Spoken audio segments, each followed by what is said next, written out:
Hello and welcome to AstroMingle, the spiritual podcast that mingles with the talented lightworkers and innovative influencers of our time. As we enter into the dawn of the age of Aquarius and light, we're seeing more traditional industries start to move toward a spiritual technology, and tonight's guest has got a solution for just that in the medical industry. But first, let's talk about a couple of things. One, the Diamond Egg Project. It's coming up now. We have a new Diamond Egg Club semester happening. If you're not familiar, this is an opportunity to study with me intensively for 6 months. The program allows you to have one session a month and also a global webinar a month with all the other people in the program. So there's peer review and there's my review. And the goal here is to manifest something larger than life. This is your personal dream, not just golden egg, but diamond egg potential. And what we find is we get a lot of spiritual work done as well too. Our members have found that they have cleared up some lifetime issues inside their soul and their hearts, and also kickstart their business or their ideas to a new level. It's something where you can take advantage of and go far while at the same time growing and learning yourself in new ways. So if you're interested in learning more about the Diamond Egg Project, we are now casting our next group of students. You can visit senseichristopher.com for more details, senseichristopher.com. And a quick moment from our sponsor. Become a Unite the Light sponsor. Make your mark in the industry, expand your audience, and promote your business. Be a part of our mission to create a formidable lightworker alliance that boosts revenue and helps heal the earth. Sponsorship packages range from budget-friendly Kickstarters to high-end campaigns for both Unite the Light marketing and Serious Joy TV ads. Book your Unite the Light sponsorship today at unitethelight.love/B-A-sponsor. I'm excited for UniteTheLight.love, and we're doing all sorts of good things for people who want to sponsor there. It's a great way to network and be in front of other lightworkers. It's almost all lightworkers there, and it's amazing. Give it a try. Take a look at the website if you haven't gotten a ticket or if you want to be a sponsor at UniteTheLight.love. I cannot wait. We're counting down the days now. Well, we're excited to have this personal guest here in the studio because she is a diamond, I have to say very proudly. Tonight we have the incredible Dr. Kay Corpus joining us. Kay is a family physician with specialized training in integrative and functional medicine. But what truly sets her apart is how she blends science with the soul. Her own transformative experiences navigating menopause completely reshaped her approach to women's health. She was inspired to create Soul of Medicine, a holistic practice that helps women embrace life's transitions with empowerment and grace. And through her Soul of Medicine Institute, she's teaching other practitioners how to lead with intuition and heart in their practice, refining what primary care can look like to begin with. So please join me in sending some waves of love and light for our guest tonight, Step 27 Pisces, Dr. Kay Corpus. Yay! We need applause if we can here. Hello, heavens. Hello. Hi. Nice to see you. You too. Thanks for having me. Happy belated birthday. Thank you. Thank you. Yeah, let's start with that. We've got had an eclipse, a lot of stuff in your season, just for other Pisces out there, and you being a master Pisces. How was it? Very interesting. I feel like I've been reborn. Really? Oh, that's Yes. great. Yes. Yeah. And so 27 Pisces are on a mission, for sure. And you're living up to that, obviously, with what you are doing. And this is really the launch. So I couldn't say you're in the best timing possible, really, as far as running like clockwork. So congratulations to that. Well, there's so much to talk about here and even get to know more than I was ever able to know. I guess the first question is, when did you defect from conventional medicine? When did you shift to a more integrative approach? So, it's interesting because I followed a path of my parents who are physicians. And when I was 12, I knew I was going to be a doctor, but there was this voice that came to me that said, fine, I'll be a doctor. You can be a doctor, but it'll be something different that doesn't have a name yet. And that was before integrative and functional medicine was actually coined. It was really interesting, but I was always sort of the rebel, I guess, not really following what my parents wanted me to do, doing things differently. So all along, it was sort of a different path for me. I found yoga in medical school. One of my teachers asked me to read Anatomy of the Spirit by Carolyn Mace. I don't know if you know her, but in that book, she said all diseases were from an emotional imbalance. Mm. As at the same time I was studying, anatomy, physiology, pharmacology, and I was like, why am I studying this stuff if this statement is actually true? True. Yeah. So yeah, so I kept both of these things beside me. So the conventional studies and this my secret closet of emotions and the chakras I learned, and I didn't really come out with it until later on in my practice. So it's sort of always been with me. Yeah. So you sort of everyone was kind of a guinea pig. You were just studying everyone in both worlds as you were doing traditional medicine. You were also in the background, just observing these other insights that you had that you were keeping track of, researching as you go. Now, emotionally, I mean, gosh, I don't know. When I go to a doctor, I tend to hold it all in. So I imagine there's some you really get them comfortable with you to share, because I always feel like I'm being graded when I go to the doctor. Were there techniques you used just to kind of get them to share their feelings and?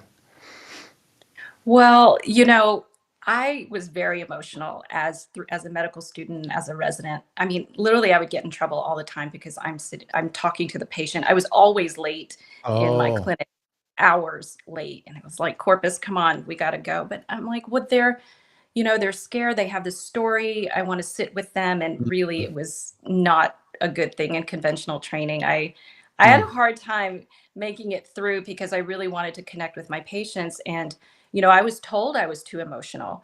Mm. Um, so that was hard. I tried to shut that down, and I really couldn't. That wasn't something that I could get rid of. Mm. So for me, it was something I always tried to pull out of my patients and connect with them in that way, which Mm. now is the basis of my practice. It's really all about the emotions, the emotional imbalances, and you know, that's the lacking thing in medicine, this humanity, right? So, Mm.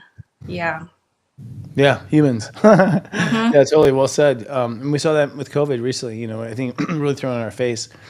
For people who don't really understand or know, can you explain what integrative and functional doctor is, and how they differ from conventional doctors? Yeah, sure. So conventional Western medicine, as you know, focuses on diagnosing and treating specific diseases Mm. that with pharmaceuticals and surgery, there's the super emphasis on the physical body. And integrative medicine is this combination integrating conventional medicine and complementary and alternative medicine. Some of the tenets there are the doctor-patient relationship.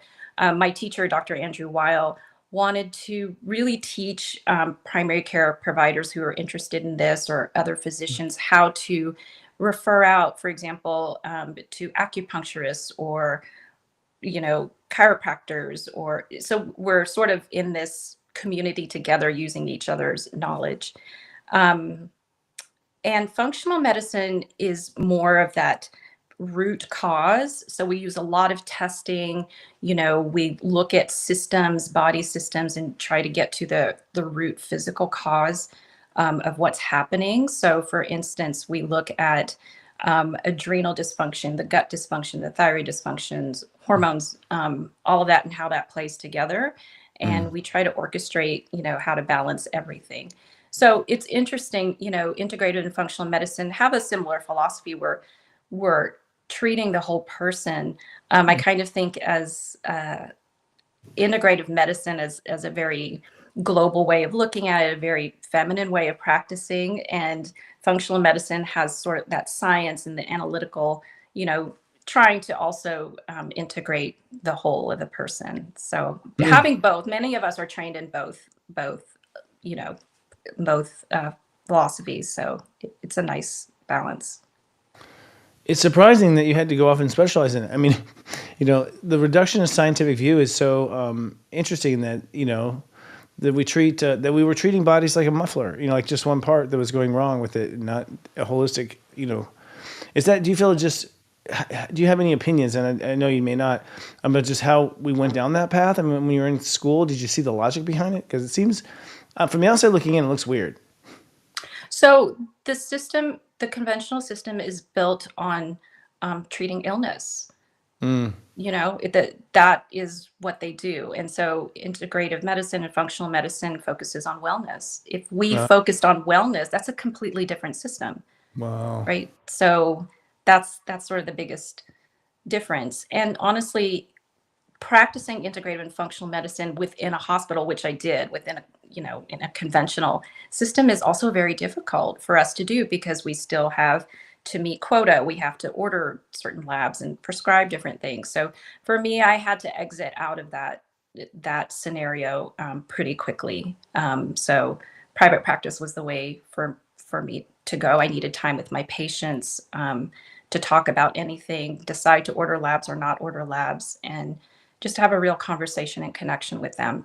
It's difficult in the system. So Well, how is you're a mother? How did a mother change? Being a mother change it? Having to put your daughter into, your child into the system. yeah, so I think it started a lot with them getting sick and vaccinations and things like Mm, that. Over medicalizing them, mm, and even being pregnant and having to get certain procedures. I was an older mom, mm, in my late 30s and already considered advanced maternal age at that time, mm, where mm, it's like, I'm at my prime. I should be okay. Why are you ordering all these tests on me?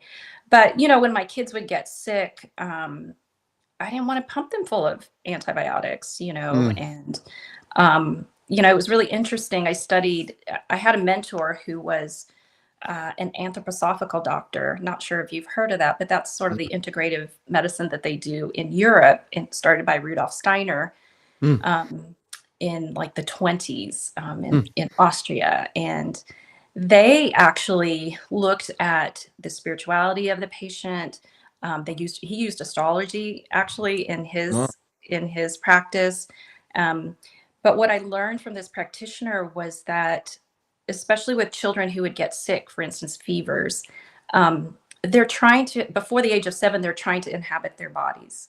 They're mm, coming from the spiritual world, trying to inhabit their bodies. So they're expelling through fevers, through mm, diarrhea, through, you mm. know, uh, runny noses and things. And so I stopped pathologizing every time my kids would get sick and make me feel like a bad mom because I wasn't home a lot.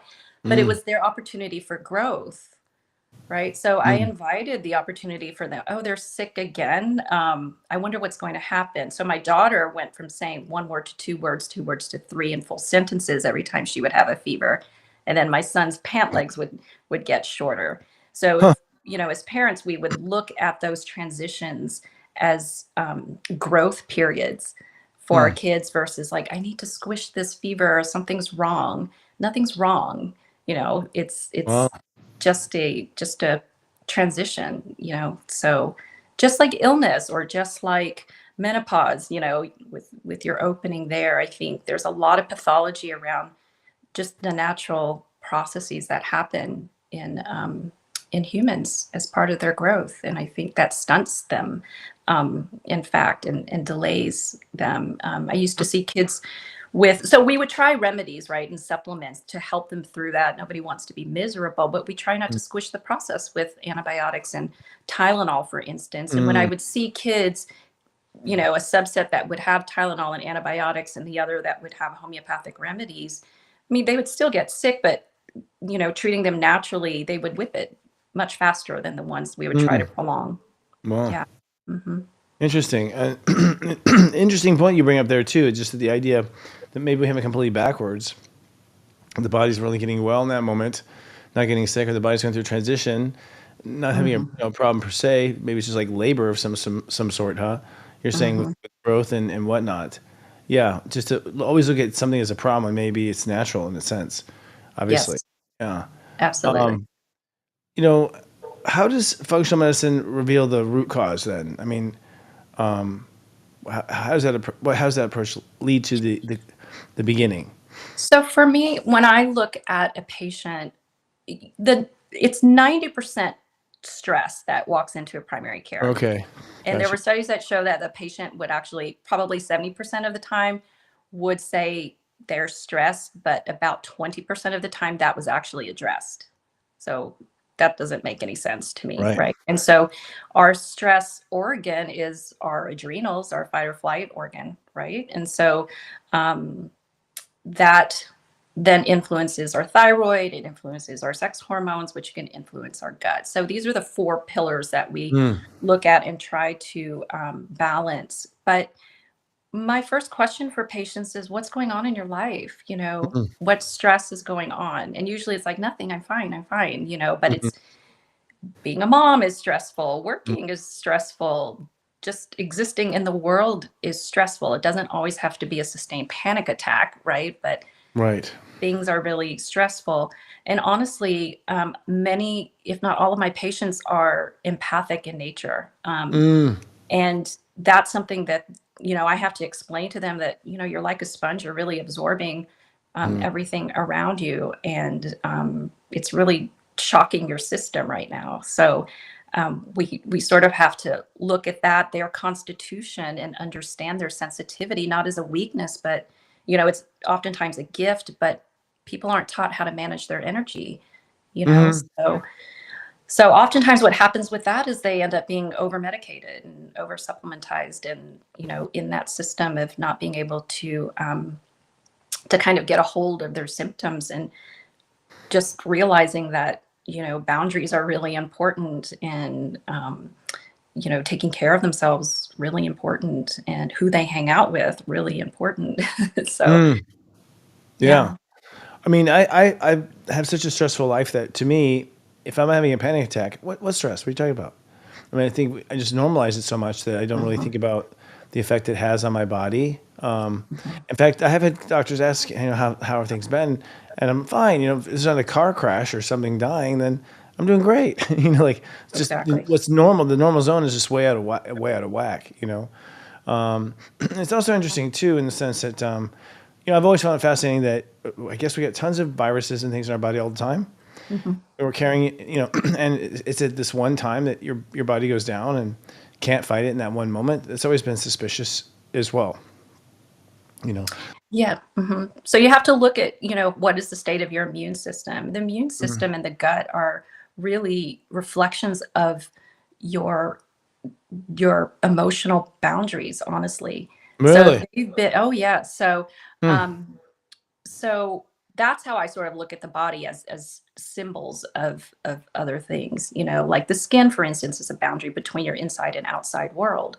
And your Mm. gut lining is a reflection of keeping, the viruses in or out of your body, right? Mm. So what is those are portals to asking these deeper questions of, you know, what's happening? Where are you leaking your energy right now? Mm. And what's interesting is, so that could be physical, but, learning a lot, with your practice and with Serious Joy, and, you know, um, being coached by some of the people that you've had on this too. It's really like, now I see that the root cause is much deeper than just driving the adrenals, right? So Mm. what is actually driving that fight or flight? And it's not often things in this lifetime, right? As we both know, that now Okay. play into this. So it's expanding this knowledge of where, how our bodies are operating, because they're, between dimensions and different timelines now, which may seem this is really it. My colleagues are probably rolling their Yeah. eyes Yeah. now, but it's to the point where we don't have a choice anymore not to look at these aspects, because when I started addressing them in the practice, things start to shift and change very quickly. So Mm. why is that? Without a test, without a supplement, without a medication. So Mm. there's something to this.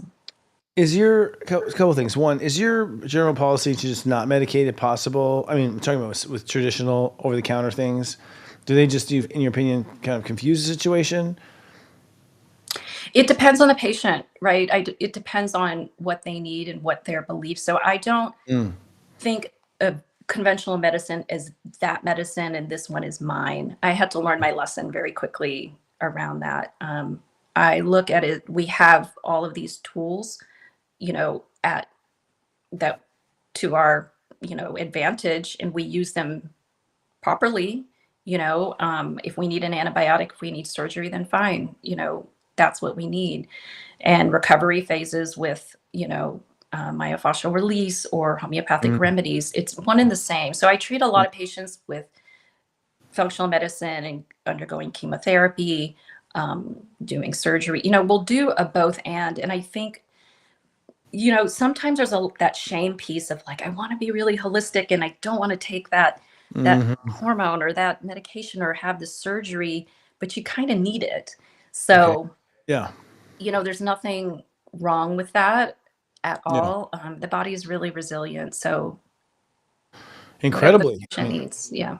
I mean, when you look at all the poisons that are in all the foods and all the everything, you would think we would not be standing, but we are. Like the body Mhm. has really managed to take on so many foreign substances.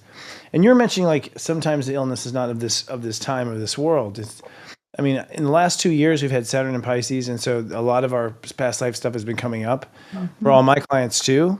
So I'm also seeing that where they'll hit a period. I mean, everyone will hit a period. Actually, we just went through it. So we just went through a purge. In the last 3 weeks, Mhm. everyone I know had some sort of a Mhm. physical breakdown during that purge. And they all chose it in their own way, creatively. And so I've always found that when I'm going through an astrological purge, I have some sort of illness or dis-ease that happens as well. But and also in the same sense too, I've gone too far, where I thought I was in having purge, and it turns out I had a real problem. I need to go to the doctor. So but they certainly emerged for me. I mean, and there's been a couple of cases where I've had known injuries in past lives, and then I have re-injured that same spot in this lifetime, Mhm. with a scar or some sort of a wound in the same spot that it was happened that I knew had happened in the past life.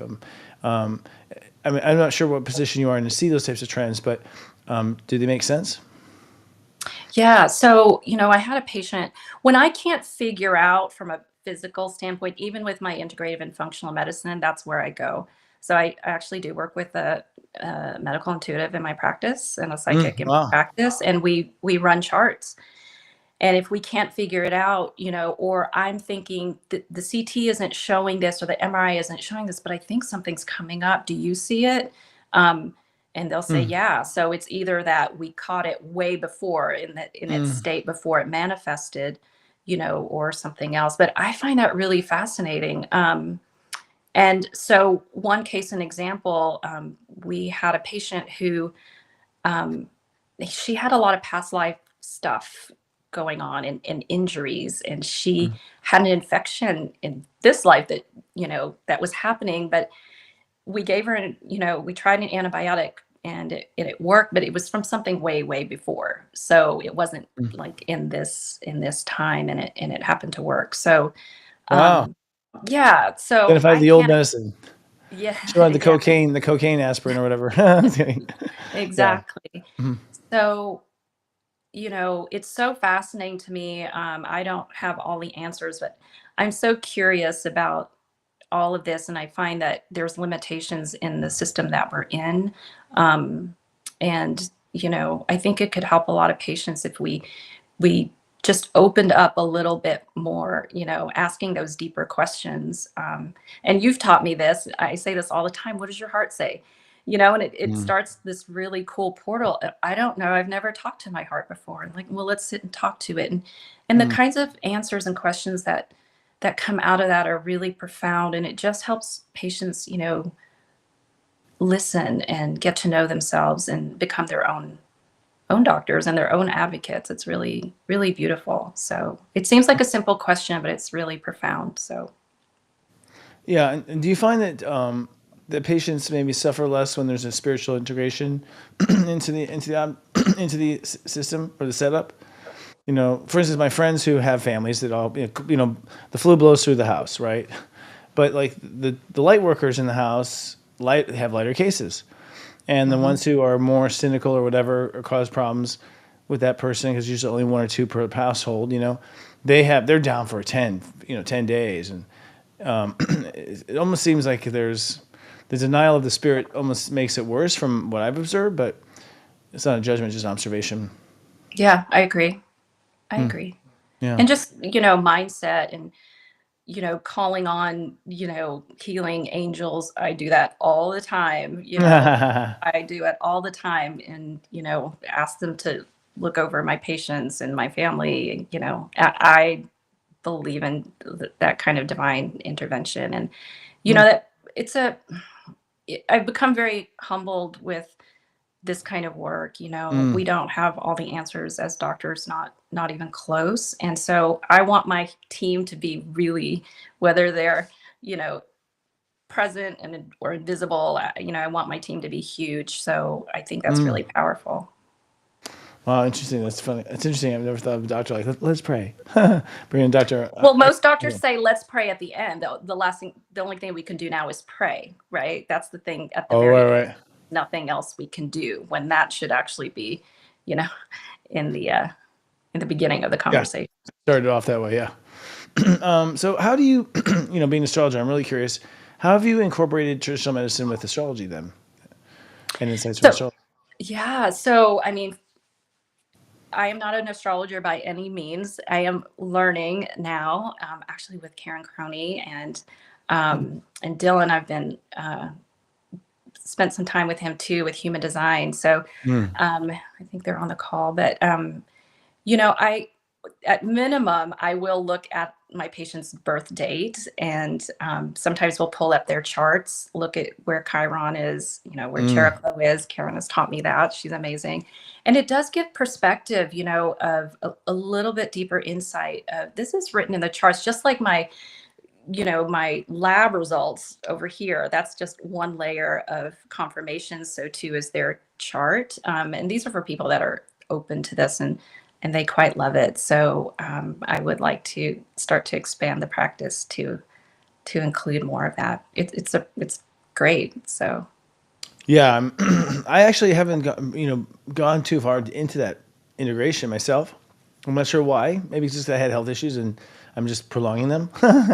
But I have seen without a doubt that there are organs that are ruled by the same states of awareness. And there are aspects of the organs that, like, it seems like subparts of it are ruled by different states, and it seems like it has the body has some sort of the same energetic integration of all these different 12 basic states of awareness in different complexities to help function and really power the body. And certainly during certain transits that are higher or lower, you see certain things. Without a question, you see signs go down. As far as like Pisces right now, I mean, more Pisces than not, are going down with Saturn and Pisces. We see it even in Serious Joy. We'll see our crop of students come up and down totally based on Saturn. And, we see basically influxes, students leaving at the end of a Saturn transit, and new students coming at the beginning of a new one. So it was, without a doubt, you can, notice that in the numbers, just seeing those sorts types of things, at least we have from my perspective. Are there any tools or techniques that you find most useful, astrologically? I mean, Chiron's a biggie. For sure. I mean, that's like that's like probably take your temperature, check your Chiron would be standard. So, again, I am such a newbie to this, but that points to a lot for me when I see that in their chart. And also just looking at their rising sign of and Karen has taught me this, and she's probably giggling right now, of like what they should be doing in the morning, their practice in the morning, and just how they're wired, you know what I mean? And so I think it just gives perspective on who they are on a deeper level. I actually got into astrology looking at, the Chiron return as I was going through perimenopause, which I thought was really interesting. And I was using Dr. Google because I couldn't find another doctor who would tell me this. But I was looking at, the spirituality of menopause, and the Chiron return came up, and I'm like, this is fascinating. I think this is exactly what I'm going through. So that was really, the portal in for me to learn more about this. And you could probably say more about this, Christopher, but it was such a transition that I feel that it mirrored exactly what happens in menopause. I feel, the wounds and like the dissolving, and trying to transmute those wounds and then offer them as a gift to the world. And I thought it was such a beautiful explanation of that. And, it's like getting on an airplane. If the pilot just says, we're going through turbulence for 10 minutes and everything is fine. I wish I had somebody that said, there's a few years where it's going to suck and you're okay. You're not going to die.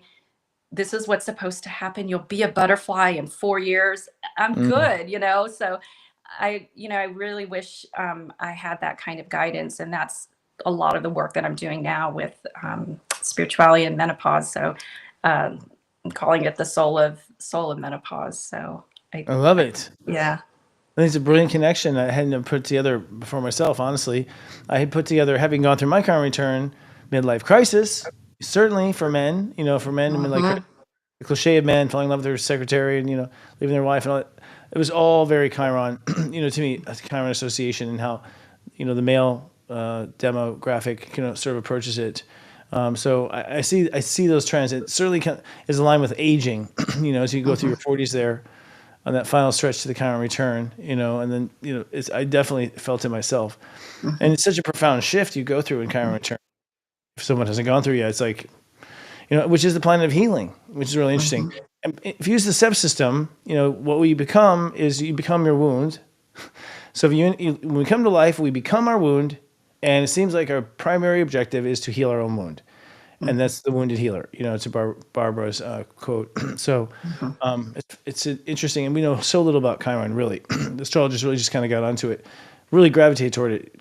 I'd say in the late '80s, so it started getting popular in astrology. So it came out in the '70s, but it wasn't en masse, I think, until the '80s.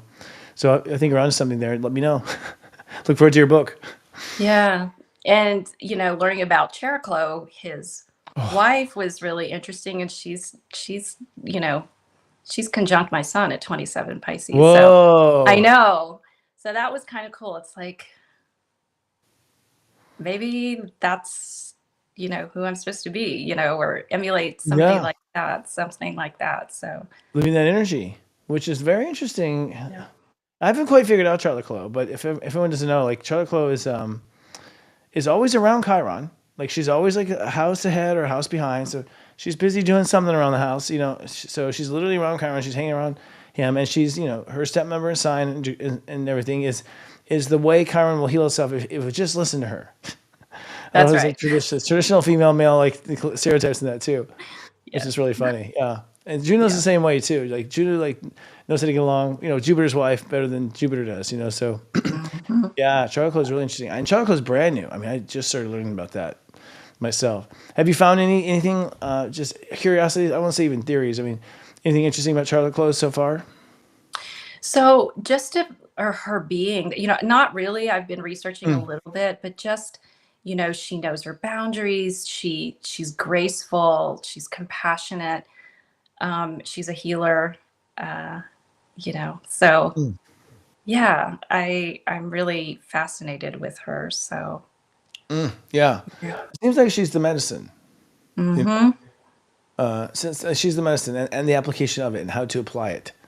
And whenever I go to Charcoal, I mean, I've been using Charcoal now for about 2 years. And whenever I look at the chart and I look at the Chiron, I go, yeah, that would do it. Apply the Charlotte Clove, that would do it. Whereas I'd always come up with a local Chiron solution for it from Chiron itself. And it's interesting because she's always using a different sign, a different step number. So it's like it's certainly an application of one energy to help another. So Yes. I wonder if medicines might come from her. It'd be interesting, like personalized medicine. Mm. I mean, I definitely love her feminine way of operating. You know what I mean? Mm, I think that's a lot more compassion, a lot more connection, grace. I think that's what's mm, lacking a lot too in the system. So yeah, no wonder she heals Chiron. So it mm. makes sense. Her amazing bedside manner. Yeah. So I know very little about this, but human design, you say, has helped as well in your approach to functional medicine. Um, what have you discovered? Say that again. With human design, like, how's it changed your approach to functional medicine? I mean, I don't know very much. The other way to ask more probing questions. Yeah. So I'm working with Dylan right now with human design. I don't know too much about it. Mm, But, something that he told me yesterday was that, and I was sort of going through my own thing, mm. purging, you know. Yes. Welcome to the eclipse, by the way. You're eve of the Yeah, that's what eclipse. he Yeah. was saying. And Yeah. and so, um, you know, that's sort of part of it. And so, I'm still learning quite a bit about that. But I think that's another aspect of people to get, learning more about themselves. And, it's very forgiving too, because being a manifesting generator, it's like, no wonder I hop around to things, I just thought I had ADD, versus like, no, that's your constitution. That's what you are. And so I just feel like, these secrets to the universe need to be like more out there, more available for people. So Yeah. yeah. I mean, would you say, I don't know, I would imagine there's no official response from medical industry about these things.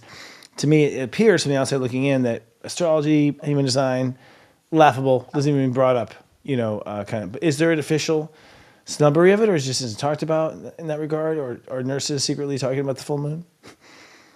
Oh, they talk about it because they work the ER, that, there's, Right. that's sort of the connection. But not really in these that I have heard. And so, for me too, it's kind of scary to start talking about stuff like this in Right. these circles, you know what I mean? But I think that's part of my wound too, that you helped me figure out, of like speaking about this. I just I don't know what else to offer somebody except this work, and it's time now that this needs to be out there front and center, and not being afraid of being, ridiculed or made fun of. And I don't know. I did go to this conference a few years ago, and I spoke about the spirituality of medicine. And after it, lots of physicians came up to me and said, I pray with my patients too. So I think they do it, behind the scenes, one-on-one Right. with patients. And, but Yeah. hopefully it's up and coming. So.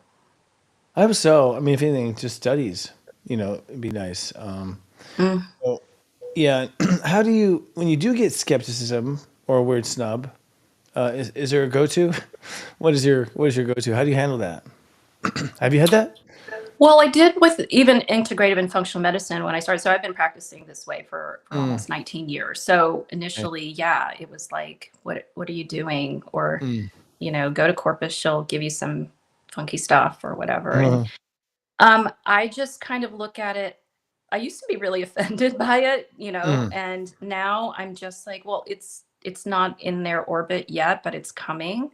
Um, some people arrive at this place because they themselves need it. I will say all of my family members who are physicians, who are very conventional, our Thanksgiving dinners are very interesting, my medicine, your medicine, but they've all been my patients and believe in this too. So something like that may need to happen, in order for them to, be on board with it. But that's okay. We just have to keep going, and keep trying. So Yeah. yeah. Well, the young generation kind of comes with it. You can't stop them. I mean, Mhm. I've noticed that I'm really surprised, but the TikTokers, if you will, I used to go in a restaurant. Someone asked me, "What do you do for a living?" I'm an astrologer. What's that? Do you look through the Mhm. telescope? Now it's like, you're an astrologer. Oh my God, I'm a Taurus with the Pisces Mhm. rising, and I have a Pisces moon. I'm in heaven, Yeah. and they know all of it. And I'm like, holy crap! Like, Yeah.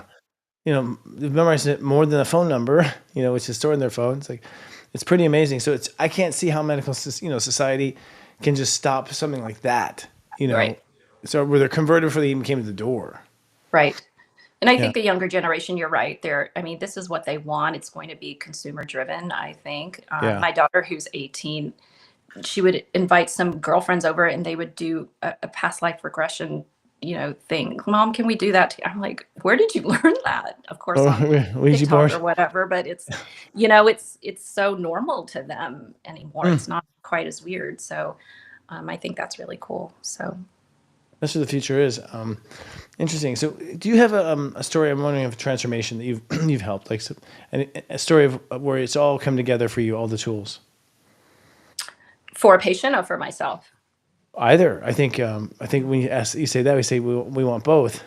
Yeah. But probably one you've witnessed. I mean, I love to see like where the doctor, or doctor of medicine, Quinn. I can't remember her name was. Like, not only knew the cause, but also knew the karma. It happens, you know, often. There's just so much that occurs in conversations. And I think for me, the way it's just connecting dots, right? And so, um, for example, last week I had a woman who had migraine. She had all of a sudden migraine. She was doing really well. She had migraines, thought she was having a stroke, Mm. getting the MRI and tingling. I'm Mm. okay, okay, what happened? She's like, nothing, my life, I don't, the same stress, blah, blah, blah. Mm. And after about half an hour, it was like, what is actually happening? And she Mm. said that, her ex-husband was um, stalking her again. So I said, don't you think that's your migraines? And she said, can that really cause my migraines? And I said, Mm. yes, Mhm. absolutely. So it's just people making connections, like that, and Mm. diving deeper and having them notice. And when I'm talking to my patients, they know, it's something inherently that they have sensed. Maybe they might not have the languaging around it, but it makes sense to them versus like taking medications and steroids and SSRIs, which sometimes they need, but it doesn't tell them the root cause, and they want to know the reason why they're feeling this way. So, They yeah, wanna and get for to my the bottom of the story, so you're saying they wanna get beyond just oh, the absolutely, because they're Mm. tired of taking a bunch of stuff. I Mm. want to know the reason why this is happening. And sometimes it's like, well, it's your relationship, and they don't want to hear that, or it's your job, or it's the place that you're living. So, Mm. I don't know that there's like one thing that can heal somebody just immediately. I mean, I think that Mhm. that does happen, but I do think, it takes time and to sift through all of these things. It's like peeling onion layers, and eating gluten-free and dairy-free is easy compared to like, addressing your past traumas and, your past lives. I mean, it's easy to get rid of sugar compared to addressing all that kind of stuff. So, Mm. Yeah, one thing I've noticed, I mean, I was recently hospitalized again. And, for me, I've noticed I every time I've been hospitalized with, like, pneumonia, I got a past life memory of I had actually died in the past life from it, but I mhm, didn't this time. So I found that for me, a lot of near death or what appears to be mhm, nail-biting near death was my body emotionally having to not die, to win, to not, to make it through it this time. mhm, I know the stab wound from a past life, is still in my leg. This one, a new scar. And it's almost like there's some for me, anyways. I can't speak for everyone. Where I have to relive it up to almost dying or whatever it mhm. was to officially emotionally cope with it in modern times to no longer be, have it. And it's kind of hard, because I have a whole staff of people who believe in this stuff. Mhm. And I still feel like, I still get kind of this criticism that I'm dropping the ball. Some I'm doing wrong. It's like, hey, yes, in the 1800s, I agree with you, but I swear I went to bed. So it's an interesting position. Even when people are believers, this idea that there's other causes. Yeah, and I think it's important too that the practitioner, doesn't have to master all of this, but actually hold the space Mm. for this is possible.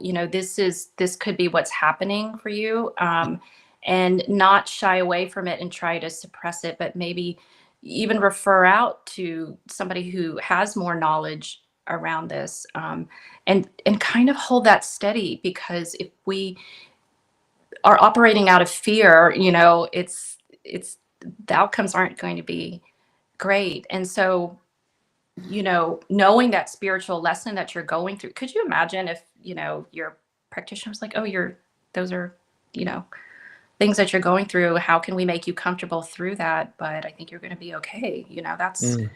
That's really amazing. And so I understand that. Yesterday I was like, nervous about coming on here, and I was having those things come up for me too, like somebody cutting my tongue out or being Mm. poisoned or something around that. It was really, very a terrifying, experience about expressing, Mm. this truth of mine that I tried to express before, and that fear is real, and if we didn't have people around us saying like, you can do this, it's just fear. I heard you say it actually Oh on, yeah, yeah, just the other day on yeah. your on the podcast, but and you just said it's just fear. You just have to look at it. Okay, I'm still alive. It was just fear, and imagine not having to throw medications at that, or have Mm. surgery or send you to the psychiatrist, or to get some medications for those thoughts. I think would be. It'd be amazing. And then I can imagine, Mhm. 200 years in the future where they're like, Black Lilith is in Scorpio and they're holding back on your Viagra. Like, maybe we should slow down. Sorry, you have to go without. I'm curious too, because I haven't really watched Black Lilith, but I imagine if you want to just study her, next or Mm, close, boy, she 100% indicator of where her fear is coming from and okay. trauma. And then some signs, like she's in Scorpio as of now. So the Scorpio signs are a bit more easy to identify in the body. So the genitals, reproductive organs, pretty black and white what they are or aren't, and I have witnessed, I mean, I have no medical, no medical study, but you know, STDs during a Scorpio thing, an eighth house thing. Yes, yes, yes.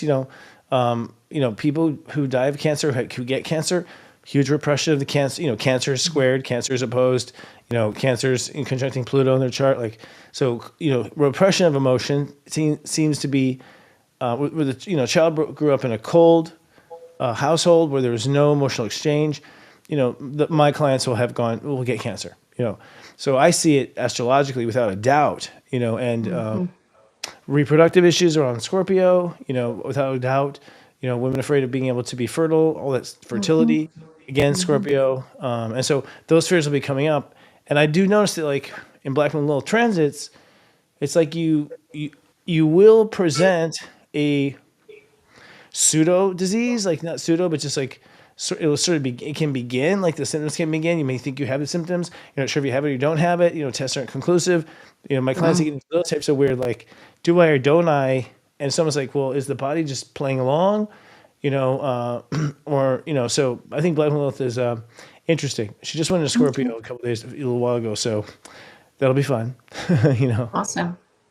And Yeah. that actually brings us to the next topic, which is menopause. How did your personal experience being a patient with menopause lead you into bringing astrology into your medical practice and I imagine your own treatment?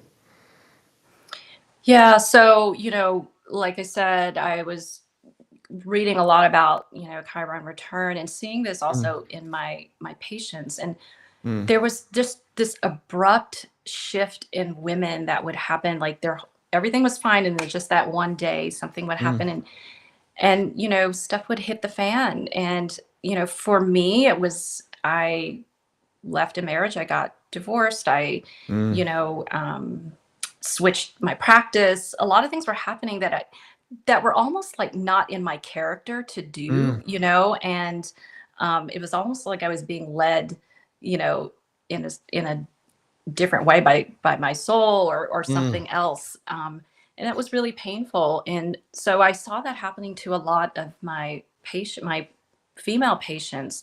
And it was just a thing that was happening, and I was really curious as to why. And the first 50, it's like that wound, we were all programmed to do a certain thing, study, 1 + 1 = 2, and now it does not. Why does it not equal 2? And mm. that the Chiron return and some of those transits around, midlife explain that. And so I think people too just shame themselves for doing it. And it's really devastating for a lot of people when there's no explanation. Like, I cannot figure out why I'm Mm-hmm. doing the things that I'm doing, and Yes. it's a really hard time, for women. And being able to explain, and for me, understanding now, I understand it because I'm through it. Hmm. But Yeah. it was quite a journey. So Yeah. It is. I agree with you. Like, it's like fate takes over in the Chiron return. Just their fate, like there is a clock. What I've seen with my third eye is that whatever the Chiron wound is, it's not one lifetime they messed up. There's you were ping ponging back and forth, cause and effect, cause and effect, cause and effect. It almost seems like the lifetime is sort of, basically the first 50 years are all sculpted around this particular trend you have in your soul. You keep, we're going to get rid of it once and for all. This Chiron return. And when you do have the wake up after the return, which is, I would say just after 50, I mean, it's like clockwork. And there's this aha moment where you're like, oh my God, you realize the issue has been in your whole life. That you've been dodging it and not even knowing it. You've been, making, stupid decisions about going places or fleeing or, or leaving people because of it, and it just is this eye opener. But there's this it seems like menopause, it's sort of pre-programmed before birth. But it feels like that way. Yeah, absolutely. And it's an opportunity for women to really find their power and speak their truth. You know what I mean? And it's that because we pathologize it, throw everything at it, women don't really have that opportunity to understand why this is necessary, because we're going into our crone phase, right? We're going into our wise woman phase, and there's this transition that is important and it's necessary and it's going to happen no matter what, right? And so how can we guide women through that? And just, I had a lot of help, like energy healers, shamans, therapists, whatever, all around. And it was just like, honey, you're going to be okay. And that's all I kind of needed to hear. I mean, and having elder women, in fact, guide younger women through this, which I think we're lacking in this day and age of the elder community, and respect for the elder community through these transitions, I think is lacking also, right? So totally, yeah. Unfortunately, and then medicine keeps throwing curveballs in it, right? With birth control and all sorts of things, right? Makes it hard. Absolutely. So in your soul menopause course, how do you integrate astrology wisdom with medical knowledge? Like you do a whole course on this. Yeah, so there is this component of the body still. So we do look at the functional piece. Are the hormones needing to be balanced? I don't want to neglect the body for the soul, and vice versa. I think both of them are really important. If a woman's having hot flashes or she can't sleep, we need to address that and figure out how to balance those systems, and then have this deeper understanding of what's the stuff that's coming up right now. What are the wounds? How can we look at them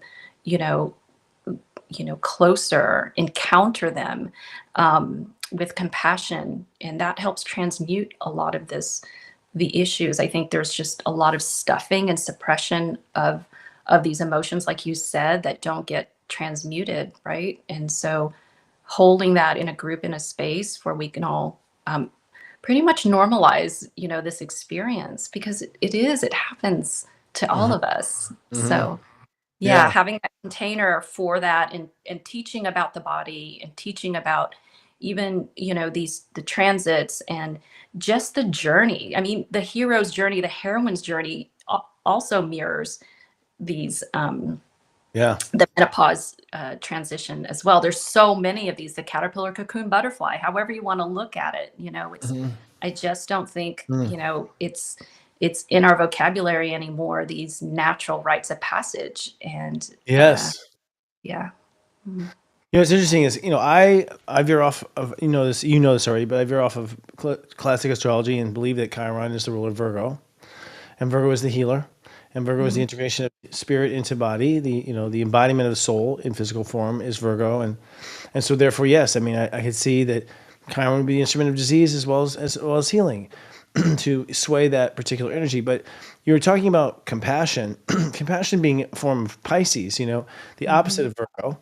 So, I agree. Like a lack of compassion usually leads to stress and tension, which then leads to hypertension and inflammation, and inflammation leads to disease, right? So it's like literally the application of the Pisces energy, which is, it's all good, man. Let's just go with the flow. It's all good, versus the Virgo, which is that hypercritical, hyper aware, give me the data, give me the answer, give me it now, kind of energy. You can see just in astrology how one leads to wellness versus sickness. It's interesting. Yeah, See. absolutely. So, what inspired you to create the Soul of Medicine Institute, and how does astrology factor into it? So this has been in swimming in my head for the last maybe 9 years. And Mm-hmm. it came to me in a meditation one day of, creating really this institute. The original vision was to teach practitioners how to do this work, not just functional integrative medicine, but even the emotional, psychological, and spiritual aspects as important, and using intuition in your practice, and meditation, and they're just so important, even as for the practitioner to be using this themselves. It can't be do as I say, not as I do. I think that's a big disconnect too in the Mm-hmm. system, and patients know that. So yeah, it was really this movement, that I want to create, of training, practitioners, teaching patients. And I think we need it from both sides, because if the patient is knowledgeable about this but needs the practitioner to understand and order the test, and all of that, that can't be, not important. I think both sides need to work together to be able to create the health and wellness that we are all seeking. So. If they're all blended, science rules and everything, then a lot of times I find astrology gives me terms and explanations for things that science and the other world never did. Things that observe, things like, Mhm. it's like just the Martian energy, or just, the force of belonging, Aquarius. Like, man, I still, it's hard to describe now, but it's still like, yeah, what is that weird energy that you feel like you're supposed to be there, but you're not supposed to be there? Like, oh, it's Uranus, it's Aquarius, it's, there's this force in nature that actually pulls on you that way. So, I would imagine that just the knowledge of astrology probably has you look in places you would not have looked, Mhm. because science said, nah, or don't go there. And astrology's like, these two could be connected, Yeah. kind of thing. Mhm. Yeah. Where do you see, your current practice going, integrative medicine? Do you see that evolving right now on a track? Is astrology coming into it? Is energy coming into it? Where is it headed? Yeah, absolutely. It's, my referrals are are rarely to specialists anymore. They're, to Oh, astrologers, and I love psychics, it. and past life regressionists, which I Wow. think is, yeah, it's honestly, that's how it is. And to me, that's new medicine. It's new, but it's old. It's that's the way Mm, it has been long ago. mm, And bringing that back, and s- just really having people understand. And you know the telltale piece is that patients feel better and they get better, and I see more of that daily than them not. So that's what's mm, promising for mm. me, and growing in every way that we can grow. As I grow in my knowledge of this, I always share it with my patients, and that's really fun. So yeah, sky's the Yeah. limit. It is fun. It's also fun to have something the American Medical Association hasn't claimed ownership over. They can still be Mhm. discovered. What I mean? Like, oh, we can do this. Absolutely. Yeah, more discovered. Gosh, like, why don't we? How would you recommend, anyone right now watching incorporate astrology or numerology or any of this of the modalities that you've begun looking at? Is there a practical way right now that could help us? Well, I just think, whatever you're curious about, go for it, Mm, and do it. And I think listening to, your work, and having these practitioners on, and even having sessions with them, and just learning more about it and using it in your life. It's interesting because they don't contradict each other. They actually line up. You mm-hmm, know what I mean? What shows on the lab test is the same thing that would actually show in your chart, mm-hmm. and, in Ah, that human design chart. So yeah, they don't they all sort of go together, and yeah, just, complement each other. So, I think, having somebody be there and just putting it all together for you, and just saying like, yeah, that's validating, that's correct. You're correct. So and a relief. We haven't done anything wrong. You know, exactly, yeah, this is a big thing. It's like, oh, you mean I'm not crazy? Nope. Unless exactly. all we are, right, guys? Like one of those moments. It really takes a lot of stress off just to know that, oh, this is common. This You is know, common. Yes. and Mhm. something that science does not pay attention to. I know. at all. So, once you learn that, you're like, oh, you know, but even a doctor will talk to me. I'm like, when'd you break it, doctor? Like just curious. Well, what do you feel like is there a proactive astrological? Have you gotten into moon rituals or anything like that where preventative, proactive? You've seen any results with that? Your own personal study, maybe? I know it's a harder one to study. Where I've gotten into, tracking, we track cycles with the moon, actually. So menstrual cycles with the moon. And actually, you Yeah. can track, even if you're menopausal, you don't need a bleed to track with the moon. So, um, Oh. which is really interesting. And there's subtler rhythms that we can pay attention to when we track with the moon. So, for example, new moon would be day 1 of the moon cycle, and Mhm. then full moon would be day 14. But there's certain aspects throughout the cycle that feel like you just had your period, or you're ovulating, or premenstrual. And it actually, we track it with the season. So this is a lot of work from the Red School. They do a Mm. lot around menstruality and Mm. tracking that way. So for me, that's how I'm tracking daily right now. It's like, okay, I'm moon day. So tomorrow would be day 1, right? And so Mhm. that would be similar Mm. to bleeding. And Oh, you okay. track your emotions, and you track your body, and you track the moon according Yeah. to that. And then you start to see patterns, Yeah. because as women, we cycle, right? So we're not going to be sunshine all the time. Sometimes we're lunar and we're introspective, and that's the problem. That's actually why PMS comes up, because we aren't coming in alignment with our truth and just plowing through it when we really need rest around those times. Mm. So Yeah. I mean, the numbers we can't get into tonight, but the step system and the numbers, the body subconsciously, consciously is aligns stuff with the numbers. Like whether what number system you believe in, sub astrology or numerology or anything, like you were saying, it's like everything happens at the 1, everything happens at the 2, and people tend to coordinate and to gravitate towards that. And it seems like we're all counting together quietly, silently in the background. So there's absolutely. I mean, I honestly feel that numbers are the prime, probably the first source file from COD creation, and from numbers it goes into all these different variants of a manifestation, but it comes down to those numbers, those darn numbers, and counting to 30, 28 days, almost 30, and it's just goes round and round with the number sequences. so the step numbers could go with the moon cycle too, right? Is that what you're saying? That's really interesting. Okay, so Oh yeah, I yeah, track that too. yeah, absolutely, Okay. and you're going through. Oh, you could absolutely, yeah, you could have. So yeah, step 1 would be day 1, step 2 would be day 2. Yeah. Okay. Anytime the mind you comprehend it as a step, it's just a step toward, a step away from where you were, a step toward where you're going. A conscious step forward. Whether that Mhm. step is a year or that step is a day, it would count as a number, and so you can do long form, short form. I mean, what I'm really fascinated now are the years of, alive, so, Mhm. all the 40s are innovative. It's all Uranus and something else.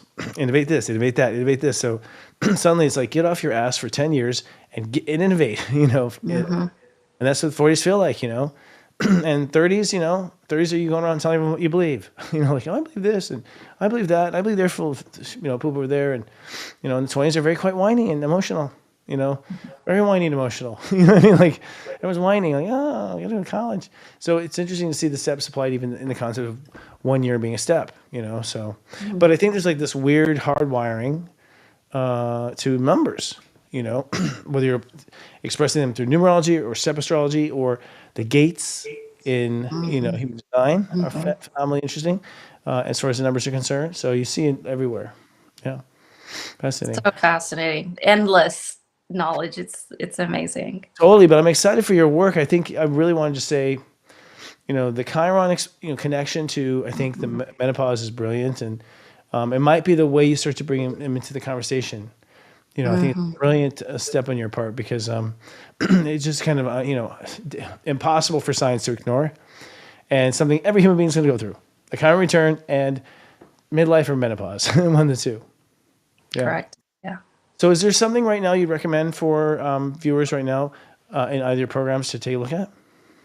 Yeah. So, I do initial consultations. I do have uh, something called the Soul of Menopause Review, where we go into the functional side and this spiritual side as well. Group programs coming up in the spring. My book Soul of Menopause will be out in the late summer, and then Yay. and then my practitioner program probably later on in the year. So all of that's on my Instagram and my webpage. So yeah. Congratulations. Well, I Thank know you. your spirit guides are very proud. You have certainly stepped into this, as a step 27, Pisces with a mission. And I can't tell how many of you are around me, how many 27 Pisces I meet. I think I'm in at 9. So, I think it's just, we're family that way, but interesting to have one working with me now. But yeah, I think you're doing a great job. You should be proud. And then you Thank just you. started to see the beginning of it now. So Thank you. congratulations. Yeah. Thank you. And come back when you get your next breakthrough. We'll talk about that. Okay. Okay. Hey, thanks, everyone. Thanks, K Corpus, everyone. Thank Yay, you. Dr. K Corpus. Thank you. See you Thank soon. Bye-bye. That was so nice. Yeah, fascinating stuff there. And was a diamond, I'll say. She's she will just plug into anything she sees as smart and just absorb it. And it was fun to watch her in the diamond program. I'm not trying to promote myself. It just happened to be this way, guys. But it was fascinating for her to put pieces together, and I pulled in special research for her that she wanted to go and look at different things that other people were, and that's kind of what the diamond program does. And she just excelled at everything she was studying. And it was fascinating also to listen through her, her integration of the two medicines, in her practice. So it's interesting. This is a fascinating time, folks. Fascinating time, because we're seeing the light come into everything, and really slowly, but really without any question, it's absolutely happening. And Dr. Corpus is a great example. So, well, that's all we have for today. We're so grateful to have everyone. We're going to keep rocking and rolling this schedule. Be sure to, follow us at all of our social media and be a part of that. Be a part of our family. We'll be here every Friday after Namaste Today Live. But until next week, until our next conversation, do remember, I love you. Live, love, be. Coming up on Serious Joy, this Wednesday is our monthly welcome party. A cast of star-studded Serious Joy favorites give new subscribers a behind-the-scenes tour of the magic of Serious Joy. It's not too late to sign up for Serious Joy and join the party. And did you catch Robbie Hunt's powerful self-study hall this week? Rebranded as a lecture series, Robbie dives deep into forging a new era, how Neptune's magic and Saturn's grit is showing the way in Aries. And we're happy to announce the Secrets of Manifestation series is back by popular demand. Remastered for the new website, discover how to manifest your heart's desires step by step from step 0 to step 29. Now available in the edutainment section.